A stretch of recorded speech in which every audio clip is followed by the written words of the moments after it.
Yo, welcome to Hard Pass. I am your host, Jacques Slade. Today on the show, we've got a problem with the newly revealed Nike Pegasus Premium, the next generation of the WNBA getting hit with the reality check, X-Men 97 busting the Marvel slump, and this week's hottest releases. Of course, we also have our Hard Pass. All right, let's start with some hot takes. So, last week, I was in Paris to check out Nike's offerings for the 2024 Summer Olympics. You can catch our recaps all over my socials. But let's do a deeper dive into the Nike Pegasus Premium with sculpted Zoom Air. Arguably, the most exciting new silhouette and innovation Nike has introduced since the Vapor Max. But unlike Vapor Max, which has a rather divisive reputation in the community, I think the Pegasus Premium has a chance to be something special for Nike. If only it wasn't called the Pegasus Premium. Let me explain. With 41 models and counting, the Nike Pegasus is as ubiquitous as an Air Force One minus the PR machine. Sure, there are special edition colorways and the occasional hybrid that has brought some energy to the name, but for the most part, the Pegasus is a runner for the people, not the hype beast.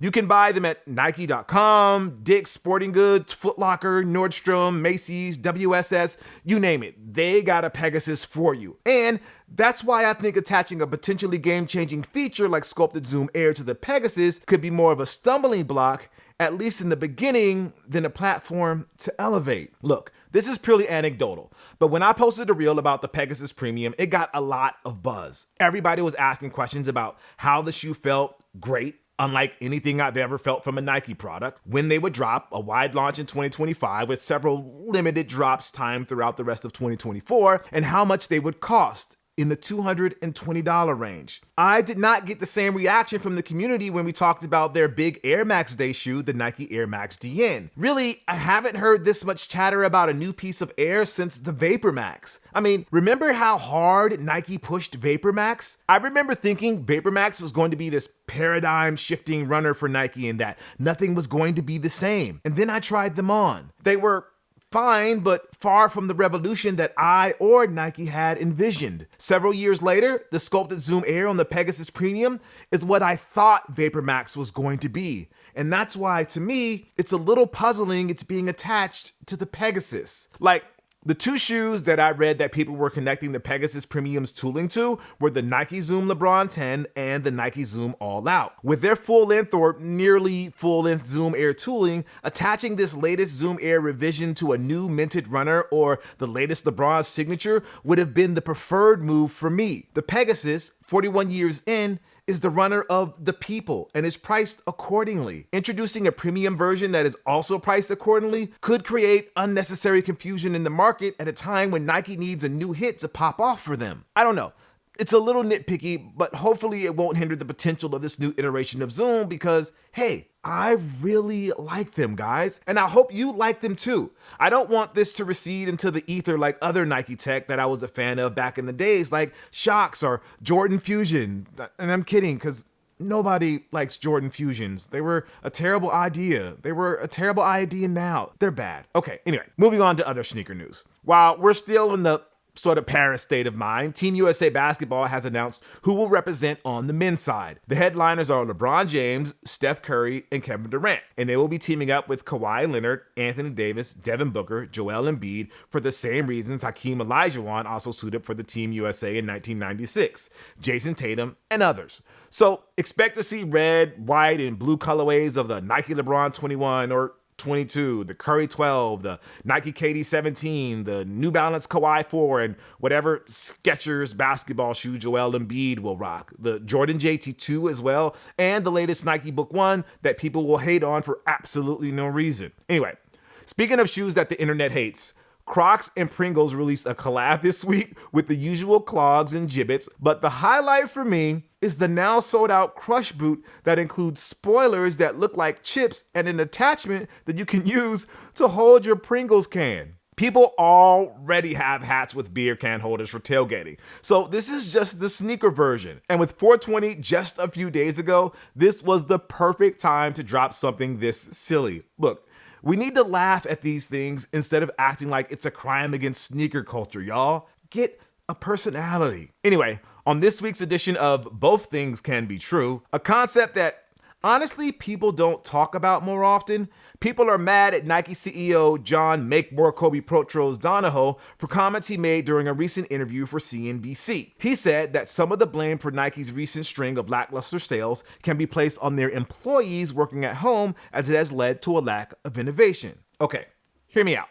But I think John's right. But the people are also right. As someone whose living is making content, there is a different spark when people are in close proximity to each other. Like, as much as I want to shoot him into the sun sometimes, okay, that's a lie. I want to shoot him into the sun all the time. The energy when co-writers actually in the studio with me when I record Hard Pass is different. However, there's also a ton of value with being able to collaborate, like say when I was in Paris last week, or if he's in the middle of the ocean on a luxury cruise. He's able to give me a zoomed out big picture perspective of the events going on as I'm seeing things firsthand. There's value in both styles of work, John. And let's be real here. Nike's issues with new non-retro product has been a problem long before they had to do remote work. And even with Nike going back to in-person, that didn't stop them from laying off a not insignificant number of people last year or releasing products that did not meet expectations. In conclusion, pre-orders and make more Kobe Protros, John Donahoe. Let's go. All right.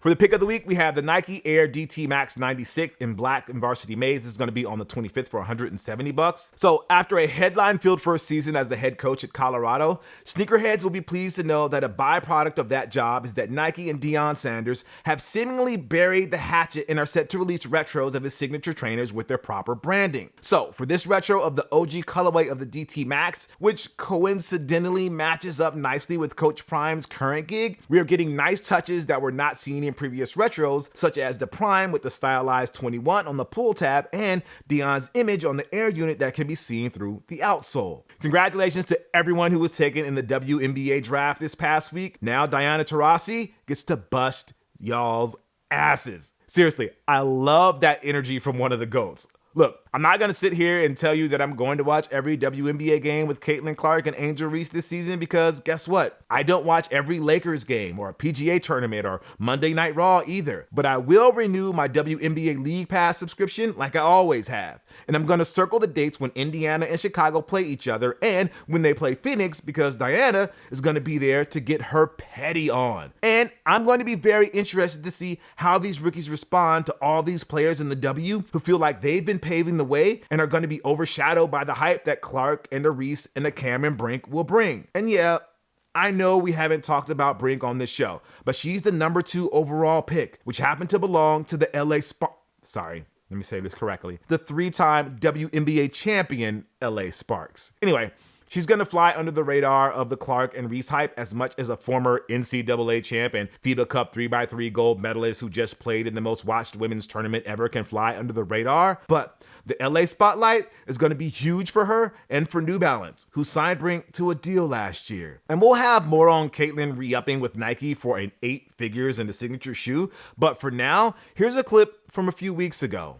Nike needs to announce that Clark will be the first Nike rookie since LeBron James to get a signature shoe. This isn't the old days when Nike had signature shoes for Lisa Leslie and Cynthia Cooper and some dudes might have reservations about wearing them. The success of Sabrina Ionescu's Nike Sabrina 1 proved that people nowadays don't care and just want the best performing and best looking kicks in their size for a reasonable price. And with Clark coming in with even more hype than Sabrina, I wouldn't be surprised if Nike was already in the prototype phase. Hey, we're not the kind of guys that say we told you so, but we told you so. Let's see. We were also right about WrestleMania in-game, except for the Undertaker spot. And I was right about Scotty Scheffler winning his green jacket. We're on a bit of a roll here. Maybe I should hit up Jonte Porter about something. Oh, damn.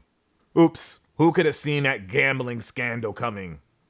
Anyway, Blake Griffin has called it a career, doing it in a manner that only Blake can, with a letter on his socials filled with a deep, deadpan humor. Even though he spent most of his prime playing for the LA junior varsity basketball team, for a good 5 to 6 years, he was the most entertaining hooper in the city on nights that the late Kobe Bryant wasn't playing. Jokes aside, Griffin ushered in the NBA's social media era by becoming the first superstar you didn't wait for the highlights to come up on SportsCenter. Nah. You were checking Twitter or YouTube to see if somebody had uploaded a clip minutes after it happened. Like, getting Mozgoved became a meme before most people knew what a meme was. But real talk, Lob City was a very fun time. A nice distraction for us Laker fans when our team had to endure a starting lineup like this. And for that, we'll be thankful. And even though Blake never got a signature shoe with Jordan Brand, he and Russell Westbrook, who did get a signature shoe, were the bridge between the Chris Paul, Carmelo Anthony era of the late 2000s and early 2010s into today with Jason Tatum, Zion Williamson, and Luka Doncic. Griffin starred in some very entertaining commercials for the Jumpman, including a series of skits for Adult Swim with Chris Paul that were genuinely funny and not just athlete funny, a pseudo sequel to Space Jam that maybe should have gotten the green light instead of LeBron's version, and of course, Dr. Drain. I actually still have this shirt and hoodie somewhere here in the studio. Anyways, congrats on a great career, Blake. You'll definitely make the Hall of Fame as the standards, for better or worse, have loosened through the years, and you should definitely have your jersey retired in, I guess, Inglewood. You know, it's so weird that the number 32 is the one that's going to be hanging in the rafters in Inglewood and not, the number 32. Yes, even in a post about a Clipper, I had to make it about my Lakers. Sorry. Hey, release the Jordan 11s and Oklahoma colors, Blake. Don't be selfish now. You hear me, bro. Okay, before we get to Hard Pass, let's do a quick pivot into X-Men. So, what do we think about X-Men 97 so far? No spoilers here, and don't put any spoilers in the comments, but I'm one of the many who heard that the classic animated show was being revived for Disney Plus, and I didn't really make a point to watch it like other MCU content on the streamer. It's not Marvel burnout or fatigue or whatever the narrative is that's hot these days. I just didn't feel the rush to go see it. Even after I heard the subtly remixed of the theme song and some of the storylines they were covering, I still kept the show, let's just say, on the back burner, until I heard about a particular character appearing in episode 5. Again, no spoilers, but I finally took the plunge. Thought the first 4 episodes were good, but not spectacular by any means. I saw the character I was looking for in the episode, and then, holy I don't claim to be an expert in American animation, but for me, those last 10 minutes are on par with anything from the Spider-Verse movies. The best stuff Disney and Pixar have ever done. And the first 10 minutes of the 80s Transformers movies. Like, anime does heartstring pulling all the time, so I'm almost numb when they do it, but when an American-based cartoon goes there, I got nothing but respect for it. Go watch X-Men 97, people, and don't spoil it in the comments. All right. It's time for this week's Hard Pass. We'll take a look at something in the culture that just needs to go. Like people conjuring up beef out of nowhere. So this past 420, Adidas and Bape released their lawsuit collab in 2 colorways. For those that don't know, the Adidas lawsuit was originally known as the Adidas Norton back in 1995. But due to some legal troubles that may or may not involve Norton motorcycles or Norton antivirus, I apologize, Google search results have been up lately. The name was changed when they re-released this century to the Cheeky lawsuit, or as it's labeled officially, the LWST. Now, fast forward to today, and the lawsuit is returning in a big way with several colorways planned to drop this year, including the aforementioned collab with Bape. Now, Bape is currently going through a legal battle with Nike, which some say is a long time coming. This has led to some in the sneaker media implying, but not outright saying, that the collab is a diss at Nike, and because it dropped on 420, Adidas and Bape were blowing smoke at Nike. And I'm just here to say, what? Like, some of y'all have been spending way too much time over analyzing Drake lyrics that you think Adidas and Bape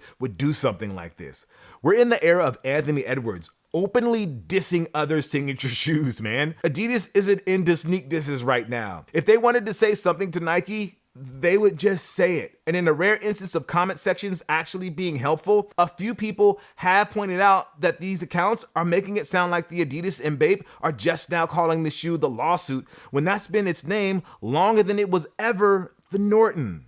Anyways, this week's other Hard Pass goes to Augusta National asking Jason Day to take off his vest. Hard Pass, the only show that covers sneakers, the WNBA draft, X-Men 97, and golf attire drama in a little over 15 minutes. Like the banner on the YouTube channel says, it's a show about sneakers, open parenthesis, kinda, ... close parenthesis. Anyways, we were gonna do a whole recap of the Masters like we did WrestleMania last week, but Man, this chatter about sweaters kinda got to us. Congrats to Scotty Scheffler and all, but man, we gotta talk about the beef between Augusta National and Malbon. Last week, we kicked off major season in golf with the Masters, a tradition that is unlike any other in sports. From the picturesque scenery to the sound of the birds that totally not chimed in, to the pimento cheese sandwiches that co-writer keeps shoehorning in the script to every time we talk about Augusta National, even though you couldn't pay me $10,000 to eat one. Outside of St. Andrews, the Masters is golf in its purest form. And that's not always great, but we'll get to that in a second. Let's talk about the good stuff first.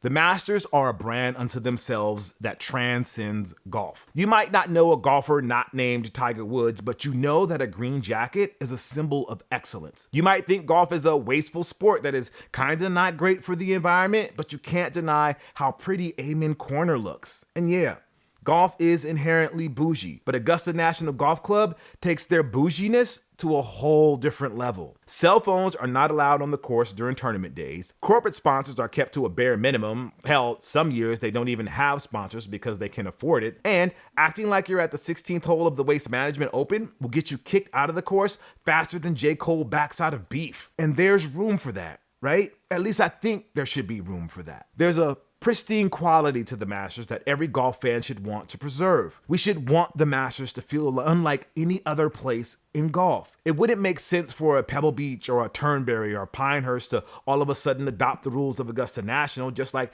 it wouldn't make sense for Dude Perfect guys to film a video that turns the course into their own personal playground.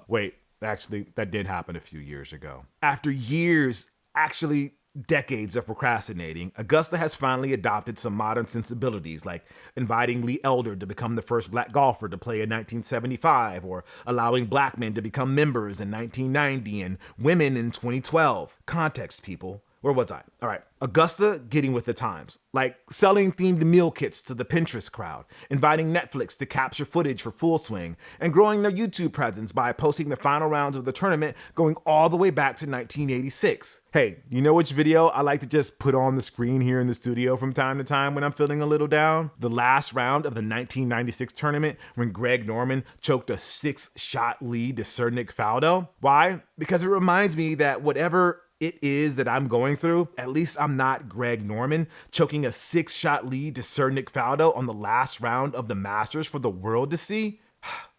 That's embarrassing. So, yes, if the Masters wants to maintain an aura about them that you can't replicate, even if you added up all of the live contracts and it's not racist, sexist, or bigoted, let them protect their brand. However, I do think it's weirdo behavior to take a stand against this sweater vest. So, during the first day of the tournament, golf Twitter got all up in arms with regard to Jason Day's attire. As some of you might recall, Day recently switched from longtime partner Nike to Malbon, and his sartorial choices, or should I say Malbon's sartorial choices, has caused some hand-wringing among traditionalists and the golf bros on the social. A few months ago, Day made headlines for wearing pants that were, let's say baggy. I say that with hesitation because I know baggy pants, and brother, let me tell you, those weren't baggy. I mean, some people were calling them hammer pants, which shows you the recency of their cultural touchstones, but whatever. Mission accomplished. If Malbon's and Day's goals was to get people talking about Malbon, they succeeded. And besides, the officials at Augusta National are not going to Streisand affect this thing by calling more attention to it than normal by asking Day to switch out of his gear. Oh wait, that's exactly what they did on Friday when they asked Day to take off this sweater, which is available now for pre-order on Malbon's site. I'm no business major, but I'm gonna bet that those pre-order numbers shot up the moment Day had to take off that sweater. And really, what's the big deal about the sweater? Yeah, it's not your typical golf sweater vest that you see on any given weekend. It's more akin to sportswear from the 90s when you had logos and captions and slogans in big, bold fonts. You cannot convince me that what Day wore was more controversial than this fit from the late Payne Stewart during the 1993 Masters. By the way, that sweater is fire and has tons of historical value in hindsight since it's the year of the infamous Chris Webber timeout game. When I made a reaction video about this on Instagram, I got responses that ran the full gamut of wondering why anybody at Augusta would get so worked up about Day's sweater, to others defending the decision because the Masters wants to, wait for it, protect their brand. And I agree. Protect the Masters brand. Doing it by asking Jason Day to remove that sweater vest? is not the move, especially when Sergio Garcia is walking around the course looking like a damn scrub sponge. Like, why, Sergio? Why? It's not even the right shade of yellow or green. And then he makes it even worse by wearing a white hat and sleeves. Meanwhile, here's Payne Stewart from over 30 years ago with a Green Bay Packers-inspired look that's eons better than the abomination that Sergio had on. If I were a member at Augusta, I'd be asking Sergio to stop embarrassing us first before asking Jason Day if he can be my plug at Malbon. A few years ago, Nike Golf was set to release a snake pack of golf shoes alongside the Masters. It wasn't an official collaboration with Augusta National, but between the green, yellow, and the red praying hands logo and the overall vibe of the pack, you would be forgiven for thinking that it was a collab. Then, mysteriously, a few days before the tournament, the pack was canceled. Funny enough, I was the one who broke the news, but I was never given an on-the-record reason as to why it was canceled, just that it was canceled. If Augusta National reached out to Nike to squash the release, I get it. They want to protect the brand. I might disagree and argue that the snake pack actually helps make the Masters brand more appealing, but I get it. But since then, ASICS has released a Shamrock Gel Light 3 that is even more of an obvious Masters reference than the snake pack. It didn't get mysteriously shut down. So, is it a case-by-case basis and ASICS didn't meet the threshold, or does Augusta National deem some brands acceptable and others not so much? And don't mistake this bit for us caping for Nike or Malbon. I just spent a segment on the show criticizing John Donahoe for blaming his workers who want to work at home. As far as the Masters has come in modernizing their approach, it could do more to appease the golf fans who look, dressed, and play like me. Not that I'm implying I look like Jason Day, but you get the idea. If anybody on this show looks like Jason Day, it's Co-Writer. They're both Filipino-Australians. At least that's what I've been led to believe by Co-Writer. Anyway, all right, that's going to do it for the show. Thank you guys for watching Hard Pass. I'm Jacques Slade. I'll see you next week. If you'd like to possibly be featured in a future episode, leave a short message, your socials if you want, no more than 30 seconds. All right, I'll see you next week. Peace.